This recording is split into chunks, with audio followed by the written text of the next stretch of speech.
Hello everyone. आज हम कर रहे हैं new chapter start, that is inventory valuation. जब हम लोगों ने फाइनल अकाउंट्स पढ़ा था तो हमने उसमें देखा था कि क्लोजिंग स्टॉक को वैल्यूएशन हम लोग करते हैं या तो कॉस्ट प्राइस यानी कि जिस प्राइस पे हमने अपने स्टॉक को बाय किया है, या फिर नेट रियलाइजेबल वैल्यू, जो दोनों में से लोअर होता है हम अपनी क्लोजिंग स्टॉक को उसी पे रिकॉर्ड करते हैं। बट रियलिटी में होता क्या है कि जब हम लोग स्टॉक को परचेज करते हैं तो हमारा जो प्राइस होता है that keeps on fluctuating from day to day basis. अगर आज हम कोई स्टॉक लेकर आते हैं, फॉर एग्जाम्पल अगर हम फर्नीचर लेके आते हैं या हम कोई भी स्टॉक लेकर आते हैं तो वो उसका आज प्राइस 100 रुपीज़ है, कल उसका प्राइस 120 हो जाएगा, कभी 130 हो जाएगा, कभी 110 रह जाएगा, कभी 115, कभी 90। तो इट कीप्स ऑन फ्लक्चुएटिंग। तो जब हम क्लोजिंग स्टॉक को रिकॉर्ड करते हैं तो हमें कौन सा कॉस्ट प्राइस पे हमें उसको रिकॉर्ड करना है, that is the big question. तो इसी को दूर करने के लिए हमारे पास काफ़ी सारे मेथड्स अवेलेबल हैं। उसमें से फर्स्ट मेथड है हमारे पास first in and first out. इसे हम शॉर्ट में बोलते हैं FIFO method. First in first out, that is a FIFO method. अब देखिए, इसका नाम है फर्स्ट इन फर्स्ट आउट, यानी कि जो चीज़ पहले इन हुई है हमें उसी को पहले आउट करना है। यानी कि जो स्टॉक हमने सबसे पहले रिसीव किया है हमें उसको सबसे पहले इशू करना है। तो यही लिखा है, the unit receive first are issued और सोल्ड फर्स्ट। जो यूनिट्स या जो स्टॉक हमने पहले रिसीव किया है हमें उसी को इशू पहले या फिर हमें उसको पहले ही सोल्ड करना होता है। अगर हमने जैसे ही स्टॉक आया हमने उसको इशू कर दिया तो हमारे पास जब क्लोजिंग स्टॉक बचेगा तो उसमें कौन सी इन्वेंट्री होगी? वो स्टॉक होगा जो हमारे पास लास्ट में आया है। तो एंडिंग इन्वेंट्री यानी कि क्लोजिंग स्टॉक जो हमारे पास बचेगा वो क्या कंसिस्ट करेगा? Goods which are recently purchase, यानी कि जो बिल्कुल लास्ट में हमने गुड्स परचेज किए होंगे वही हमारे क्लोजिंग स्टॉक का पार्ट होंगे। और जो beginning of the year, mid of the year, तो वो वाले गुड्स जो होंगे वो ऑलरेडी हमने सबसे पहले इशू कर दिए होंगे। तो units receive first are issued first, और एंडिंग इन्वेंट्री में हमारे पास क्या बचेगा? जो हमारे लास्ट की रीसेंट परचेजेस थी वो हमारे क्लोजिंग स्टॉक का पार्ट होगी। फॉर एग्जाम्पल, अगर मेरे पास स्टार्टिंग में मैंने 10 रुपीज़ का कोई स्टॉक परचेज किया था और लास्ट में मैंने 15 रुपीज़ का परचेज किया है, तो मेरे पास जो स्टॉक का वैल्यूएशन करेंगे वो हम करेंगे 15 रुपीज़ का, क्योंकि क्लोजिंग स्टॉक किस पे वैल्यूएशन होगा? रीसेंट प्राइस पे। So this is the recent price. और जो स्टॉक मैंने 10 रुपीज़ पे परचेज किया था वो मेरा सारा सेल हो चुका होगा या वो मैंने इशू कर दिया होगा। अब देखिए, यहाँ पे जब मैं स्टॉक की बात कर रही हूँ तो मैं यहाँ पे फिजिकल मूवमेंट की बात नहीं कर रही, हम यहाँ पे बात कर रहे हैं कॉस्ट ऑफ इन्वेंट्री की। जैसे कि मैंने ऊपर बोला, मान लेते हैं कि मेरे पास एक कंटेनर है, इसी कंटेनर में मैं अपना गुड्स रखती हूँ। इस कंटेनर के अंदर मैंने कुछ वीट्स रखे हैं जो पर्टिकुलर क्वालिटी के वीट्स हैं। अब मैंने बोला कि जैसे ही इसके अंदर वीट्स आएंगे आपको पहले जो वीट्स आपने इसके अंदर पहले डाले उनको आपको पहले इशू करना है। अब ऐसा तो नहीं ना कि आप अलग कंटेनर रखेंगे कि यार ये वाले वीट्स पहले देने हैं फिर वो वाले वीट्स पहले देने हैं।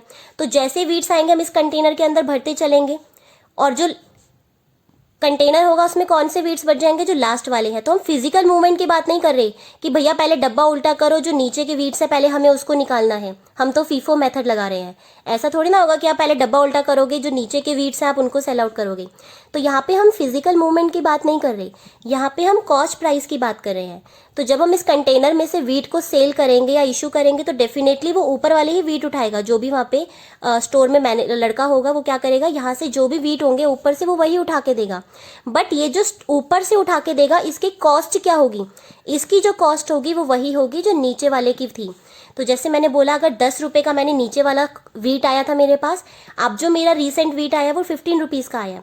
तो जब मैं इशू करूंगी तो मैं 10 रुपीज़ पे इशू करूंगी। तो जो मेरा लास्ट वाला प्राइस था हम उस पर इशू करेंगे, जो मतलब बिगनिंग वाला प्राइस था। ठीक है, तो अब इस कंटेनर में कौन से वाले वीट्स रह जाएंगे? जो 15 रुपीज़ के बाय हुए हैं। फिजिकल की बात नहीं हो रही है यहाँ पे, हम सिर्फ कॉस्ट की बात कर रहे हैं। ठीक है, अब देखिए नेक्स्ट पॉइंट है, in case of inflation this method results in over statement of profit. अब ये जो मेथड है इसका एक डिसएडवांटेज ये है कि अगर हमें इन्फ्लेशन होता है, अगर इन्फ्लेशन की सिचुएशन आती है तो उस केस में हमारे जो प्रॉफिट्स है वो ओवर स्टेटमेंट हो जाएगा, यानी कि हमारे प्रॉफिट्स है वो बहुत ज़्यादा शो होगा अगर हम फीफो मेथड यूज़ करते हैं। अगर प्रॉफिट ज़्यादा होगा तो हमें ज़्यादा टैक्स पे करना पड़ेगा। तो देखो इसको एग्जाम्पल से देखते हैं। मान लेते हैं कि 10 रुपीज़ की कॉस्ट थी जब मैंने स्टार्टिंग में बाय किया। तो मैं मान लेती हूँ कि 1 जनवरी को मैंने स्टॉक मंगाया जिसकी कॉस्ट थी 10 रुपीज़, और सेलिंग प्राइस तो हमारा सेम ही रहेगा। तो 17 रुपीज़ में मैंने सेल किया 100 यूनिट्स को। फिर मैंने दूसरा स्टॉक मंगाया, तो मैंने 15 जन को एक और स्टॉक मंगाया, उसमें मेरी कॉस्ट आई 15 रुपये। तो उन्होंने जब मुझे वीट दिया तो 15 रुपीज़ का वीट दिया। अब मार्केट में तो मैं सेम इस सेलिंग प्राइस पे उसको सेल करूँगी, तो 17 रुपीज़ पे सेल किया 100 यूनिट्स। अब अगर मैं इसकी बात करूँ फीफो मेथड की, तो फीफो मेथड ने क्या बोला कि भाई जो पहले आपने वीट मंगाए हैं आपने उन्हीं की कॉस्ट चार्ज करनी है। तो मेरा प्रॉफिट क्या हो जाएगा, selling price minus cost into quantity, तो 700 रुपये का प्रॉफिट बना रही थी। और अगर मैं अपनी लेटेस्ट कॉस्ट लेती जो मुझे अभी इन्फ्लेशन के टाइम पे पड़ रहा है, इन्फ्लेशन के टाइम में तो मुझे वो वीट 15 रुपये की कॉस्ट कर रहा है और 17 रुपीज़ का मैं सेल कर रही हूँ, यानी कि 2 रुपीज़ पर यूनिट मैं अर्न कर रही हूँ। तो 200 यूनिट्स के ऊपर मैं कितना अर्न करूँगी, 200 रुपीज़। तो देख सकते हो कि अगर इन्फ्लेशन की सिचुएशन है और हम फीफो यूज़ करते हैं तो मुझे ओवर स्टेटमेंट ऑफ प्रॉफिट हो रहा है और इस केस में मुझे ज़्यादा टैक्स देना पड़ेगा। और वहीं अगर हमारी डिफ्लेशन की सिचुएशन होती तो फीफो मेथड बेटर होता है। तो इन्फ्लेशन के केस में क्या होगा, हमारा जो मेथड है फीफो मेथड वो हमें प्रॉफिट बहुत ज़्यादा दिखाता है, क्योंकि हमारे रीसेंट प्राइस जो है वो तो इन्फ्लेटेड प्राइस है, बट फीफो ने बोला कि आपको जो पुराना प्राइस था आपने उसी पे उसको कॉस्ट मान के चलना है। तो फर्स्ट इन फर्स्ट आउट पे मेरी जो कॉस्ट थी वो 10 रुपीज़ थी, 17 का सेलिंग प्राइस था, तो मेरा जो प्रॉफिट था वो आ गया 700 रुपीज़। तो this was the theory of the FIFO method. अब इसे प्रैक्टिकली कैसे करते हैं तो वो देखते हैं अब इसका एक क्वेश्चन। अब देखिए क्वेश्चन में हमें गिवन है कि हमें डेट्स गिवन है कि हमारी कुछ ट्रांजेक्शन्स है, ये यूनिट्स हैं कि हमने कितनी रिसीव या कितनी इशू की है, and this is a price per unit. 1 जनवरी को मेरे पास जो स्टॉक था उसका ओपनिंग बैलेंस है 1000 यूनिट्स है 20 रुपीज़ के प्राइस पर। फिर 10th फेब को मैंने कुछ और परचेजेस की उसी स्टॉक की, तो 500 यूनिट्स आई 25 रुपीज़ के अकॉर्डिंग। 13 मार्च को फिर हमने कुछ स्टॉक मंगवाया तो फिर से परचेजेस आई 400 यूनिट्स की 22 रुपीज़ के अकॉर्डिंग। फिर 20th मार्च को हमने अपने स्टॉक को सेल किया, 1200 यूनिट्स को सेल किया।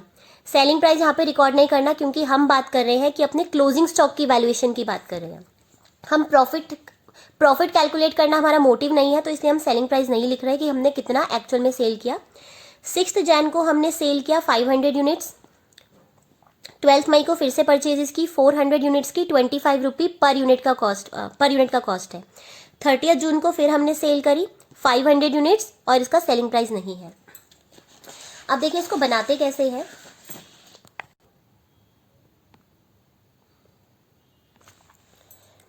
अब देखिए इसका फॉर्मेट है, यहाँ पे हम डेट्स मेंशन करते हैं, एक कॉलम बनेगा रिसीट्स का या फिर परचेजेस का, जो भी हमें स्टॉक रिसीव होता रहेगा।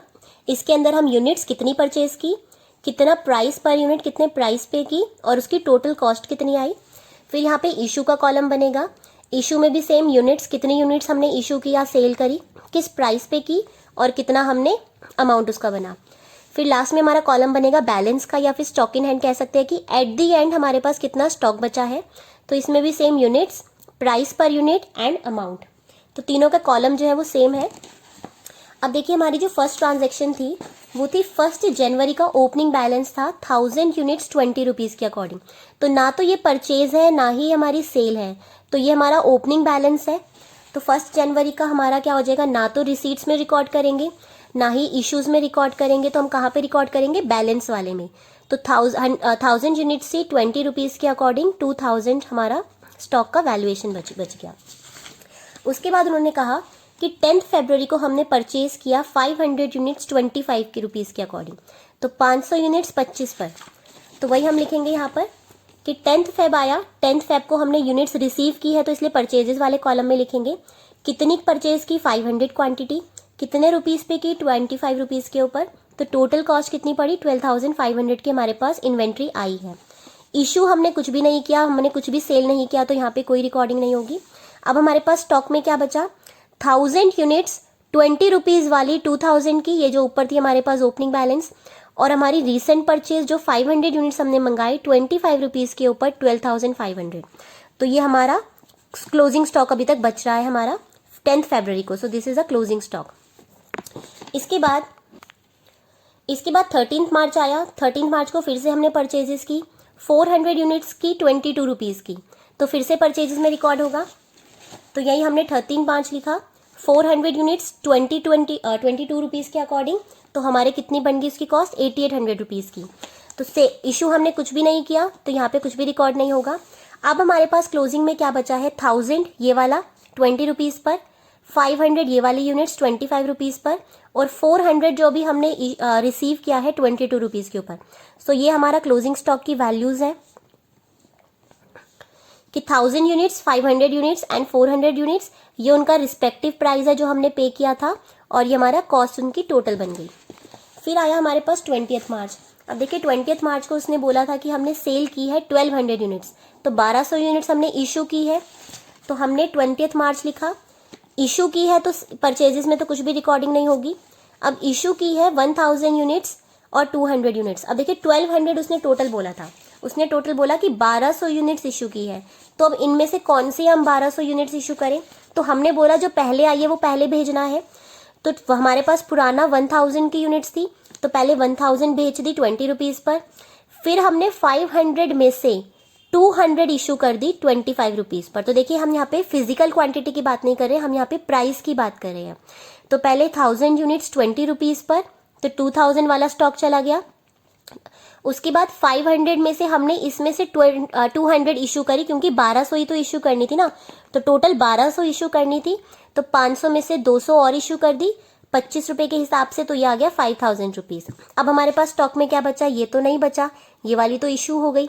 अब ये 500 वाली जो वैल्यू स्टॉक था हमारे पास, इसमें से कितनी बची? 300 बच गई, और जो क्लोजिंग ये वाला रीसेंट परचेज है 400 का, ये तो पूरे का पूरा बच गया। तो ये 25 रुपीज़ पर, और इनका वैल्यूएशन ये रहा। तो 500 में से 200 इशू कर दिया तो 300 बच गया। 400 में से कुछ भी इशू नहीं किया, कुछ भी सेल नहीं किया, तो पूरे का पूरा 400 बच गया। उसके बाद हमारा डेट आती है 6 अप्रैल। 6 अप्रैल को फिर से हमने सेल किया 500 यूनिट्स, अब फिर से सेलिंग है, तो 6 अप्रैल आया, कुछ भी रिसीव नहीं किया, तो यहाँ पे कोई रिकॉर्डिंग नहीं होगी। अब उसने बोला 500 यूनिट्स इशू करनी है, तो पहले पुराना स्टॉक देना है, तो पुराने स्टॉक में 300 यूनिट्स बची है 25 वाली, तो 300 यूनिट्स को हम सेल आउट कर देंगे 25 रुपीज़ के हिसाब से, तो 7500, और जो बाकी की 200 हमें चाहिए वो हम इसमें से ले लेते हैं। तो इसमें से हमने 200 यूनिट्स ले ली 22 रुपीज़ के अकॉर्डिंग, तो 4400 रुपीज़। ठीक है, अब हमारे पास कितना स्टॉक बचा? अब देखो 300 वाला स्टॉक भी चला गया, 400 में से 200 वाला, तो 200 तो चला गया, तो कितना बचा? 200, और कौन से प्राइस पे? 22 के अकॉर्डिंग, तो 4400 रुपीज़ का हमारे पास अभी स्टॉक पड़ा है। फिर आया हमारे पास 12 मई। 12 मई को हमने फिर से परचेजेस की है 400 यूनिट्स की 25 के अकॉर्डिंग, तो 400 यूनिट्स 25 के हिसाब से, तो हमारे पास आ गया 12 मई। 12 मई को हमने 400 यूनिट्स परचेज की 25 के अकॉर्डिंग, तो आया 10,000 रुपीज़। यहाँ पे कुछ भी इशू नहीं किया, तो हमारे पास क्या बच गया? पुराना स्टॉक 200 वाला 22 पर, और जो नया स्टॉक अभी आया है 400 यूनिट्स का वो 25 रुपीज़ पर, तो इसका ये वाला वैल्यू आ जाएगा। तो this is the closing stock 12 मई का। हमारे पास बैलेंस कितना बच रहा है? ये वाला बैलेंस बच रहा है। फिर आया 30 जून। 30 जून को फिर से हमने सेल किया 500 यूनिट्स को, तो 500 यूनिट्स को अब हमें इशू करना है। तो देखिए यहाँ पे तो कोई रिकॉर्डिंग नहीं होगी, क्योंकि परचेज हमने कुछ भी नहीं किया, तो यहाँ पे कोई रिकॉर्डिंग नहीं। अब हमने 500 यूनिट्स को इशू किया है, तो देखो पहले 200 वाली में से इशू कर देते हैं, तो पहले पूरी 200 जो है वो इशू कर दी 22 के अकॉर्डिंग, और फिर हमें चाहिए थी 300 और, तो 300 इसमें से दे देंगे, तो 400 में से 300 हमने इशू कर दी, कौन से प्राइस पे? 25 पर, तो 25 पे इशू कर दी, तो ये आ गया 7500। अब हमारे पास बैलेंस कितना बचा? ये वाला पूरा स्टॉक बिक गया, इसमें से हमारे पास बचा है 100 यूनिट्स, तो 100 यूनिट्स 25 रुपीज़ के अकॉर्डिंग 2500 रुपीज़। अब देखिए इस तरीके से आपने अपना जो फीफो मेथड होता है उसके अकॉर्डिंग ऐसे प्रिपेयर करना है। अब क्वेश्चन में हमसे डिमांड करेगा कि what is the value of the closing stock, हमारे क्लोजिंग स्टॉक की वैल्यू क्या है? तो देखो क्लोजिंग स्टॉक की वैल्यू आपको दिख रही है 100 यूनिट्स 25 की एक है, तो 2500, this is the closing stock ना, यही तो हमारा बैलेंस बता रहा है। तो बैलेंस का मतलब क्या है कि value of the closing stock, तो क्लोजिंग स्टॉक की वैल्यू क्या हो गई? 2500 रुपीज़। तो जो लास्ट में आपके पास बचेगा, जिस वैल्यू पे बचेगा वो हमारा हो जाएगा क्लोजिंग स्टॉक। अगर मान लो यहाँ पे 10 यूनिट्स और बचती 23 के अकॉर्डिंग, तो यहाँ पे 230 और ऐड हो जाता 2730, so this would be the value of the closing stock. फिलहाल हमारे पास क्वेश्चन में एक ही यूनिट्स पड़ी है, मतलब एक ही तरीके का स्टॉक पड़ा है। अगर हमारे पास दो तरीके का स्टॉक होता तो दोनों की वैल्यूज को ऐड करके हम अपना क्लोजिंग स्टॉक बता देते। अब क्वेश्चन आपसे दूसरी चीज पूछेगा, what is the cost of the goods sold, जो आपने गुड्स सोल्ड किए हैं उनकी कॉस्ट क्या है। अब देखिए उनकी कॉस्ट क्या थी, यहाँ पे थी 25,000, ये इशू प्राइस ही तो है ना हमारी, तो 20 और 5,000 प्लस 25,000, यहाँ पे करेंगे तो 11,900 और यहाँ पे देखेंगे तो 11,900, तो 25,000, 11,900 एंड 11,900, तो टोटल कॉस्ट मेरी कितनी पड़ रही है जो मैंने गुड्स इशू किए 48,880। This is not the selling price of the goods, ये इशू प्राइस है। हमने अपने स्टॉक को इशू कितने प्राइस पर किया है, ये तो कॉस्ट प्राइस था ना, हमने जो परचेजिंग प्राइस था, ठीक है, तो कंफ्यूज नहीं होना है, this is the purchasing price. यहाँ पे हम परचेज करके लाए थे ना 20 rupees, 25 rupees, 22 rupees, so these are the purchase price. अब देखिए होता क्या है, एक हमारे पास डिपार्टमेंट है जिसे हम कहते हैं वेयर हाउस कहते हैं, तो यहाँ पे हम अपना जितना भी स्टॉक होता है उसको रखते हैं, स्टोर कह सकते हैं या वेयर हाउस कह सकते हैं, और एक होता है हमारा मेन ऑफिस जहाँ से हम अपने गुड्स को सेल आउट करते हैं, ठीक है। तो वेयर हाउस से हम अपने ऑफिस में किस प्राइस पे इशू कर रहे हैं, तो यही उसकी बात है कि इशू प्राइस क्या है। तो फीफो ने बोला कि इशू प्राइस क्या होगा, जो पहले कॉस्ट पे आ रहा है उसी कॉस्ट पे पहले इशू कर दूं, ठीक है। तो ये डिपार्टमेंट इसको यहाँ पे कितने पे इशू करेगा, जो उसके पहले पर आया। अभी हम सेलिंग प्राइस की बात नहीं कर रहे, सेलिंग प्राइस तो ऑफिस डिटरमिन करेगा, अभी हम कॉस्ट की बात कर रहे हैं कि हमें अपने स्टॉक को किस तरीके से वैल्यूएशन करना है। This was all about the FIFO method.